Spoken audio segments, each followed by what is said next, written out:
जय बजरंगबली। आज हम अपने ग्रंथ कथा रहस्य की अगली कड़ी में बताने जा रहे हैं दीपोत्सव यानी दिवाली का रहस्य।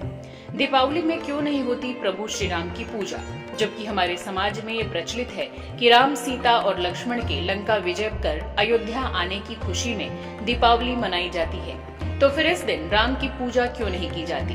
क्यों लक्ष्मी, गणेश और सरस्वती का पूजन किया जाता है? तो आइए हम बताते हैं उस रहस्य को जिससे ऐसा होता है।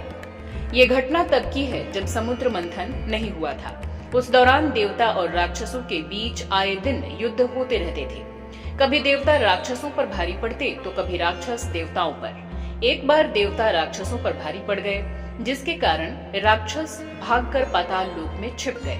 राक्षस जानते थे कि वो इतने शक्तिशाली नहीं हैं कि देवताओं से लड़ सके। इसके साथ ही देवताओं पर महालक्ष्मी भी अपनी कृपा बरसा रही थी। माँ लक्ष्मी अपने 8 रूपों के साथ इंद्रलोक में विराजमान थी, जिसके कारण देवताओं को अहंकार हो गया। एक दिन दुर्वासा ऋषि समामन की माला पहनकर स्वर्ग की तरफ जा रहे थे कि रास्ते में इंद्र अपने ऐरावत हाथी के साथ आते हुए दिखाई दिए। इंद्र को देखकर ऋषि प्रसन्न हुए और अपने गले की माला उतारकर इंद्र की ओर उछाल दी, किंतु इंद्र अहंकार से मस्त थे। उन्होंने ऋषि को प्रणाम तो किया, किंतु वो माला नहीं संभाल सकी और वो माला ऐरावत के गले में पड़ गई।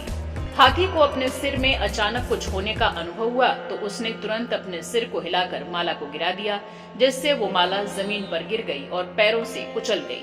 ये देखकर ऋषि दुर्वासा अत्यंत क्रोधित हो गए और देवराज इंद्र को श्राप देते हुए कहा कि जिस लक्ष्मी के अहंकार में तुम मस्त हो, वो तेरे पास से तुरंत पाताल लोक चली जाएगी। और दुर्वासा ऋषि के श्राप के कारण लक्ष्मी स्वर्गलोक छोड़कर पाताल लोक चली गई। लक्ष्मी के चले जाने से इंद्र और अन्य देवता कमजोर हो गए। राक्षसों ने माता लक्ष्मी को देखा तो वे बहुत प्रसन्न हुए। राक्षस बलशाली हो गए और इंद्रलोक पाने की जुगत भिड़ाने लगे। उधर लक्ष्मी के जाने के बाद देवराज इंद्र, देवगुरु बृहस्पति और अन्य देवताओं के साथ ब्रह्मा जी के पास पहुँचे और लक्ष्मी को पुनः स्वर्ग में लाने का उपाय पूछा। तो ब्रह्मा जी ने लक्ष्मी जी को वापस बुलाने के लिए समुद्र मंथन की युक्ति बताई। तब देवताओं और असुरों के बीच में समुद्र मंथन हुआ। हजारों साल चले इस मंथन में एक दिन महालक्ष्मी निकली।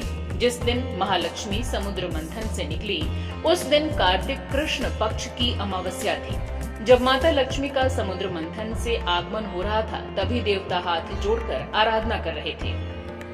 भगवान विष्णु भी उनकी आराधना कर रहे थे। इसी कारण कार्तिक अमावस्या के दिन महालक्ष्मी की पूजा की जाती है, साथ ही रोशनी की जाती है। लक्ष्मी के आने से कोई गलती न कर दें, इसलिए सरस्वती और गणेश जी की भी पूजा की जाती है, ताकि लक्ष्मी को प्राप्त करने वाले मनुष्य की बुद्धि शुद्ध रहे। और यही वो रहस्य है जिसके कारण दीपावली के दिन प्रभु श्री राम की पूजा की जगह माता लक्ष्मी, गणेश और सरस्वती की पूजा की जाती है। जय बजरंगबली, जय सिया राम।